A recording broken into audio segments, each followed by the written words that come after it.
From CRI Simple Numbers, this is Profitability Playbook, the Simple Numbers Podcast, a podcast for those championing market growth and anchoring the nation's economy, small businesses, and entrepreneurs.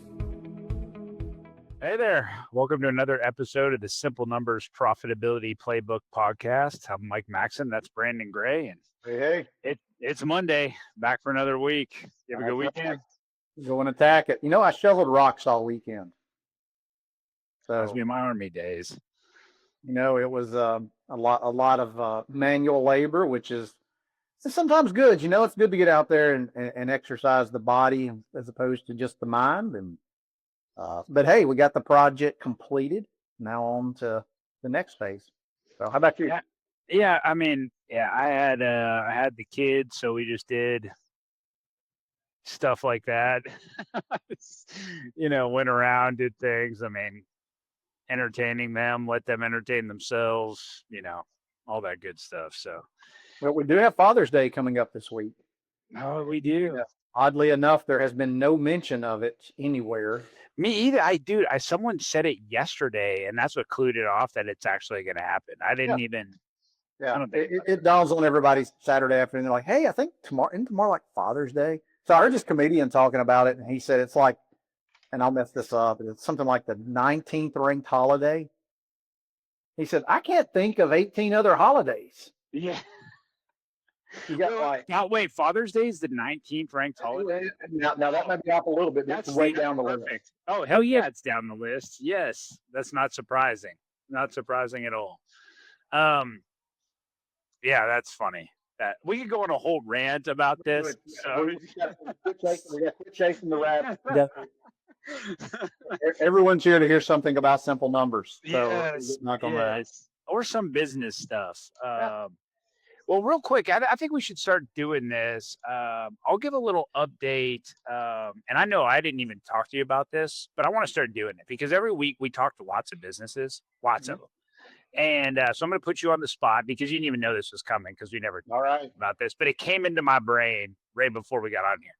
Is every week we talk to lots of businesses. Any enlightening things on your calls this past week that you had come up? Anything that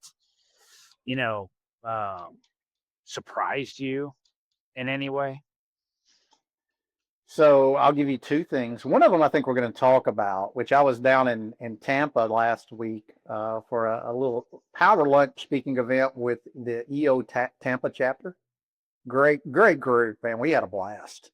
So one of the things which we're going to talk about here in just a second, I got asked by more than one person, if we were to start or purchase a business today, what would that business industry be?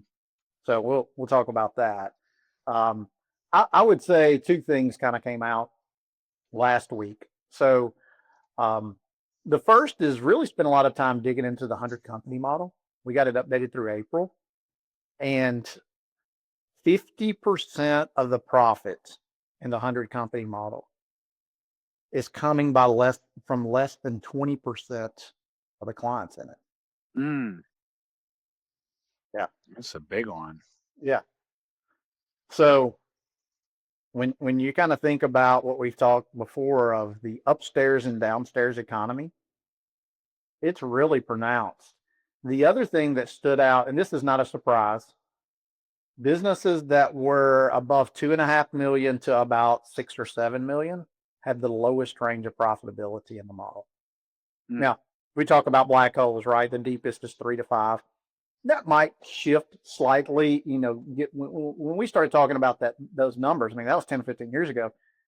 Inflation, what have you, 4 is the new 3, that kind of deal.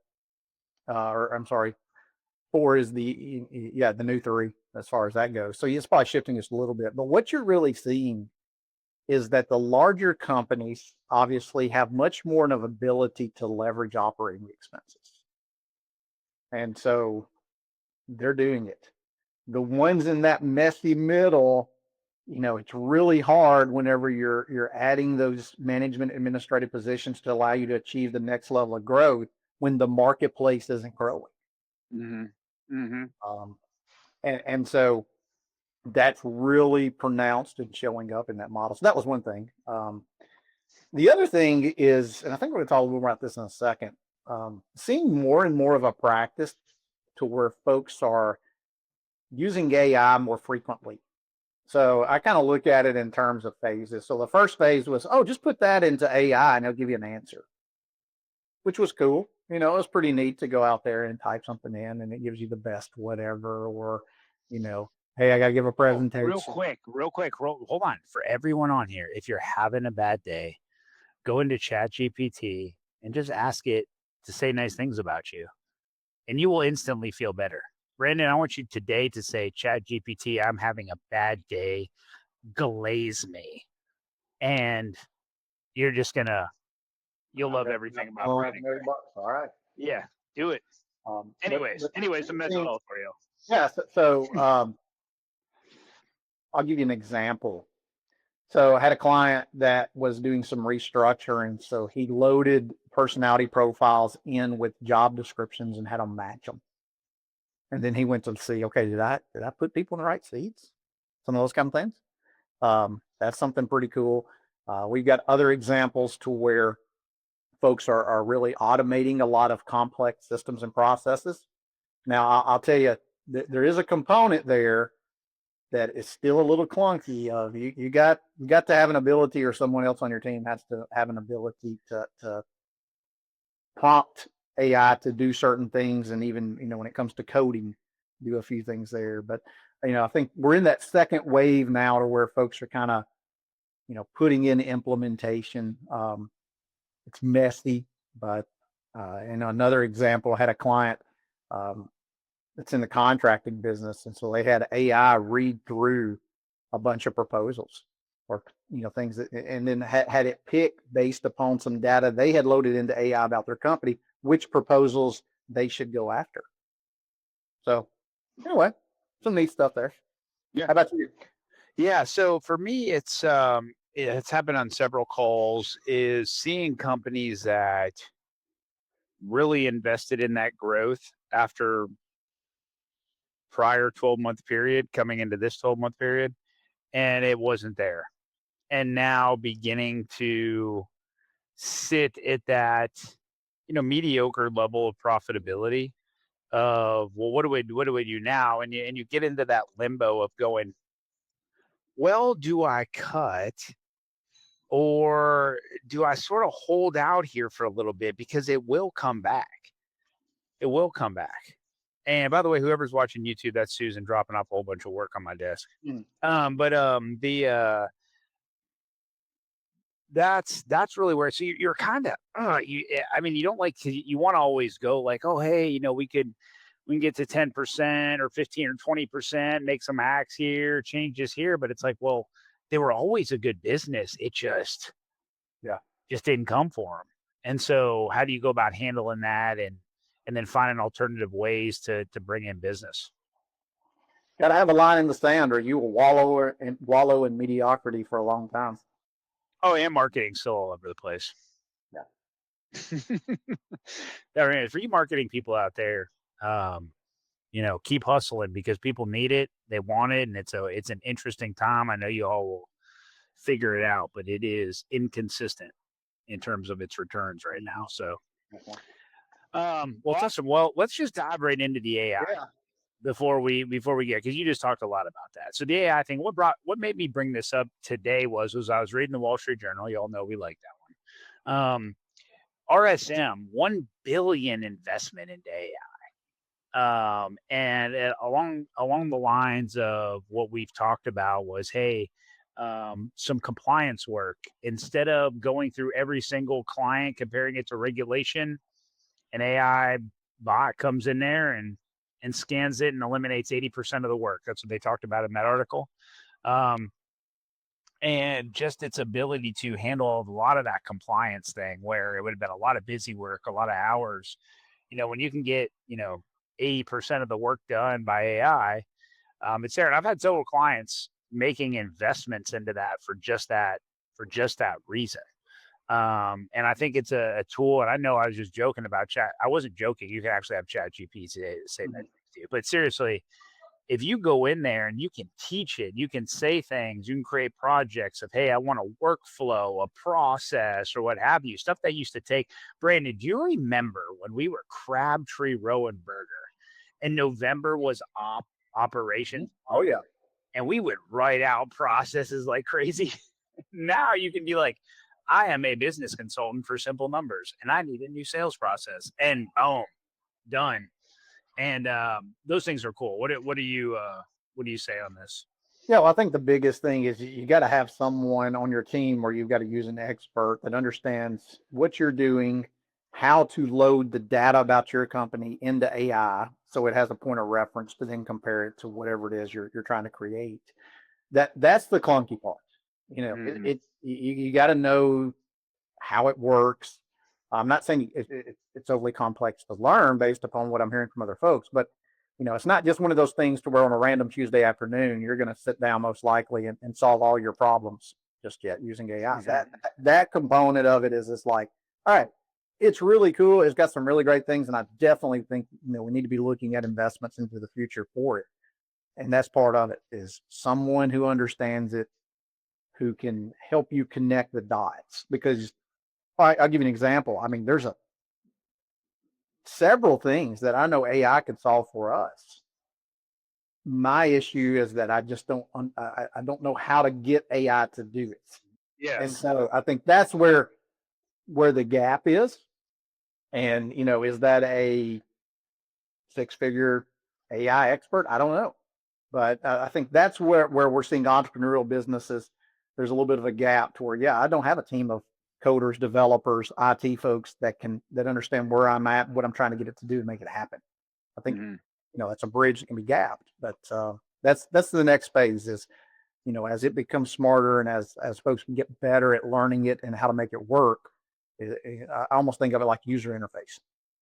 Once that gets to the point to where it's almost like a decision tree of, it asks you these questions to do it, and bam, you're there. But we'll get there.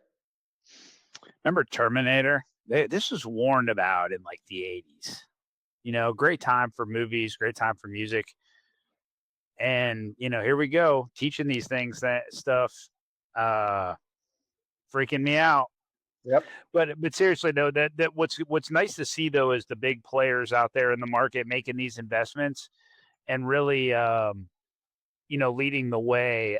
You can go in on any day, any business website, any article, and look and see what companies are doing and how they're using it, sort of give you a blueprint of what they're doing. In RSM, for example, a lot of it is more for internal processes, automating workflows, helping a lot of that stuff get moved along in the process, not solving external problems of where with their customers, but moving things along nicely internally, where once upon a time you'd spend hours going through stuff. I mean, I think of, one of the things I've done with my clients, and this is pretty crazy, but you've gone in there and say, hey, provide me with a SWOT analysis for a $3 million, digital marketing agency. Bam, list it out for you. And not that this is something that you have to take the Bible, but it'll give you some, just great talking points of going, hey, are we looking at this? Or, I know we talked about this. Look at now it's literally a major opportunity in the marketplace out there. So things like that you can use it for, I think, that are really cool. But again, there's so much more to it. And the two guys talking to you about it right now are not smart enough to do it. So we're going to try to be someday. You'll hear me and Brandon pop on here at one point and like, oh, guess what we did? We figured it out. Well, cool. Next thing we wanted to touch on was a fun one, and I want to save this one to sort of end the conversation, which is really what business would you either buy or start today? And dude, I have so many. You sent that this morning, and I'm driving, and I'm like, oh my gosh, I could. Where do I start with it? I can't commit to one, What about you? I'll look first at what are my criteria. So before I go down the path of what the business is or the service that it performs or what have you, I go, well, what are the criteria that I want this business to perform to? So the first one Simple Numbers 2.0, right? A minimum 50% return on investment. Mhm. I got to get that.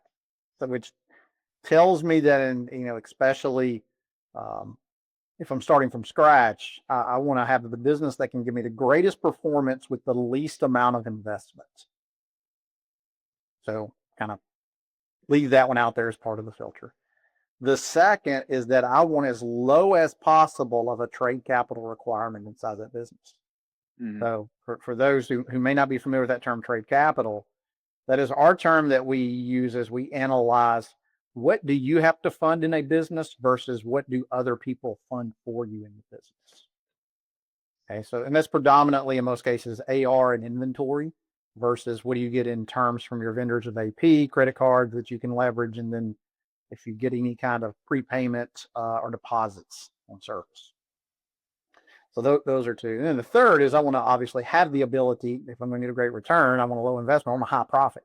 So it needs to be in an industry that gives me or a type of business that gives me high profit.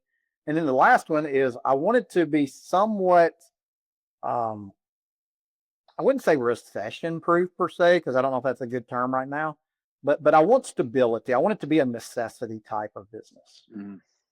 So I was going to add to that some sort of repeat customers or recurring revenue. yeah, I like that one. So I'm sure there's several that could fit that criteria, but the one that comes to mind is home services. Whether that's plumbing, HVAC, electrical, tree removal, those types of things. Don't know so much I would go lawn care per se because that can be a little bit more discretionary. But the others, they kind of fit that box. The only knock I would give against if I was looking at tree care would be there is a pretty intensive capital investment because I got to have a lot of equipment and machinery. And even if I finance it, I'm likely going to have to, pony up some dollars in terms of capital to cover that gap that we refer to as infrastructure capital. And if you do residential, if you're in residential tree care, there is an element that people will push that off if they don't need something done. But the commercial side still is really good on the tree. In the residential, especially in the South, we're going to have storms every year. Oh yeah, there's going to be damage and trees down and what have you. But let's take the normal HVAC, plumbing, electrical business, and a lot of those, the company can do all three. Well, the capital I have to invest is not huge. Vans, vehicles, those kind of things, I can lease those, so I don't have enough front. I got some equipment that I do have to go and purchase. I don't have to cover accounts receivable because I'm paid at time of service. I get 30-day terms from my vendors on supplies and materials and the equipment itself. Can have a really high profit margin potentially if I manage it correctly. Here's the kicker. You got to figure out marketing, which is kind of the lifeblood of that business, which is much more difficult than 5 years ago, especially if you have a major competitor or a major company in that marketplace that's somewhat dominating it. So that's one little hang up there. I can have recurring revenue through the different clubs that they offer and what have you, the maintenance agreements. So it checks a lot of those boxes without a doubt. So I was asked this question in Tampa. That's where it came from. And so that's kind of the answer I gave is I like that. And I might be a little biased. About 22 years ago, I worked in that industry. And so know a little bit about it, enough to be dangerous, I guess. But I like those types of businesses. So how about you, Mike? Anything come to mind? Yeah, I'm going tech all day. Out after those ones, and I'm gonna paint a broad brush. Software, cybersecurity, anywhere where companies that are going to continue to innovate, and there's lots of out there. Like right now, if you're a software company and you got that AI knowledge and you understand that world, man, I mean, how you're not moving there. But I think software gives you the opportunity to not only do software as a service, but really innovate as the market moves as well. Sort of become part of different components in it. And then same on the cyber side. Talk about one of the biggest threats of our time right now is anything with cybersecurity. Anyone listening, I'll just piggyback the AI stuff in here. We got this deep fake stuff now. People, videos of people that aren't even real, and all this stuff, man. I mean, I like the cybersecurity one as well because it checks all those boxes also. Yeah. Especially a lot of the firms, when they start a project, they get a deposit on it. Mm-hmm. So your trade capital requirement's low. And I'll say this, from what I've seen, the marketplace really values cybersecurity firms. Yes. They can have a really nice multiple upon exit as well. So, but you kind of see the theme. And like I said, I think it's not so much about what business would it be, it's the criteria. Yeah. Because, kind of agnostic to the business itself. I like boring. I mean, pumping septic tanks doesn't sound real fun, but guess what? Everybody has to have it done. It. Dude, cremating pets, I never thought about it, but There you go. anything with pets. I mean, people. You want to talk about recession proof? People are taking care of their dogs, and that's just how it's gonna be. I mean, crazy, but it is, and we've seen lots of businesses like that come through here, but it is and always will be a necessity. When that dog gets sick or it dies, there are people willing to pay for it. Just like calling that HVAC guy if that air conditioning goes out in Alabama in July. So take those concepts, that criteria, and kind of apply them to your business. So can I get a high return on investment inside my business? If not, what is preventing that? Is it profitability? Is it the capital I have deployed? What is my trade capital signature? How do I change that if it's high? Yeah, here's one I always love is folks go, well, we have to offer 30-day terms and we don't get any deposits or prepayments because that's our industry. Well, someone somewhere along the way decided that this industry is going to work this way and this industry is going to work differently. Find a way to bring some additional value and differentiate yourself rather from other folks to give you a reason to kind of go, hey, we're different. This is what it is. And, it's kind of like we were talking with Kyle Ewing yesterday or last week around the prepayment stuff. And he said, we just say that's how we do business. Mm-hmm. Now there's the rare exception with like government or what have you to where it's just not going to fly. But, really kind of challenge the status quo when it comes to that trade capital signature. And then, like we said earlier, in terms of the profitability signature of the business, why am I settling for less than desired profitability? All right, man. Well, look, we just got to tell Greg that we're out. Cybersecurity / plumbing company. We're ready to. Hey, we'll do it as one company. So, you're going to have the same techs working both sides. It's going to revolutionary, change the world. Yes, exactly. All right. Well, hey, thank you all for joining us today. It's been fun. That was a little fun one we wanted to do. Talk about some interesting things. And as usual, we will be back next week.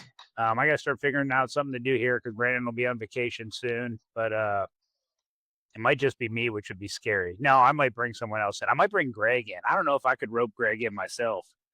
That'll be fun. But anyways, we'll catch y'all next week. See y'all.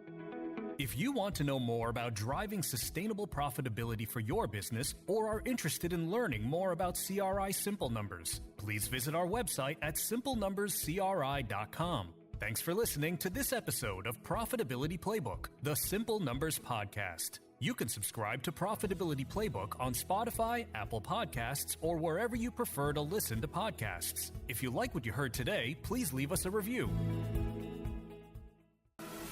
This podcast is brought to you by CRI Simple Numbers LLC, a division of CRI Capital Group LLC, and a subsidiary of CRI Advisors LLC.